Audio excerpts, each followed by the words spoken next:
प्यारे बच्चों, आज हमारी कहानी का मौजू है बिल्ली का बच्चा। उस वक़्त हल्की हल्की बूंदाबांदी हो रही थी। रात बहुत तेज़ बारिश हुई थी और सर्द हवाएं भी चल रही थी, जिसकी वजह से सर्दी बढ़ गई थी। आसम को उसकी अम्मी ने करीबी दूध की दुकान से दूध लेने के लिए भेजा ताकि नाश्ते में चाय तैयार की जा सके। आसम ने पैसे लिए और निकल आया। अभी दूध वाले की दुकान दूर थी कि आसम की नज़र सर्दी से कांपते और ठिठुरते हुए एक बिल्ली के बच्चे पर पड़ी, जो सड़क के किनारे दीवार से लगा अपने बाल खड़े करके सर्दी से बचने की कोशिश कर रहा था, लेकिन सर्दी बहुत शदीद थी। बिल्ली का बच्चा बुरी तरह कांप रहा था। उसे कांपते देखकर आसम का दिल भर आया। वह दूध लेने की बजाय घर की जानिब वापस हुआ। घर में दाखिल हुआ तो बावर्ची खाने में मौजूद आसम की अम्मी की नज़रें इस पर पड़ गईं। ओहो, लगता है आज फिर पैसे गिरा आए हो।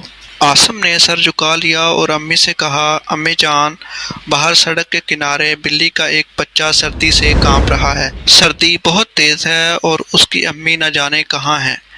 कहीं बिल्ली का बच्चा सर्दी की वजह से मर न जाए, इसलिए कोई गर्म कपड़ा दे दें जो इस पर डालकर उसे सर्दी से बचा लिया जाए। यह सुनकर आसम की अम्मी ने उसकी तरफ देखा और बोली, बेटा, ये तो आपने बहुत अच्छा सोचा। फिर अम्मी ने पुराने कपड़ों से एक छोटा सा स्वेटर निकाल कर दे दिया और कहा, जाओ ये स्वेटर बिल्ली को पहना दो।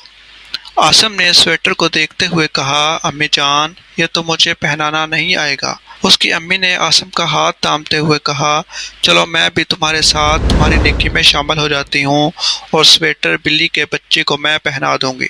आसम अम्मी को लेकर उस जगह पहुंचा जहां बिल्ली का बच्चा सर्दी से कांप रहा था। बिल्ली के बच्चे को आसम और उसकी अम्मी ने स्वेटर पहना दिया। बिल्ली का बच्चा अपनी छोटी छोटी गोल गोल आंखों से दोनों को देखने लगा, जैसे शुक्रिया अदा कर रहा हो और एहसानमंद हो।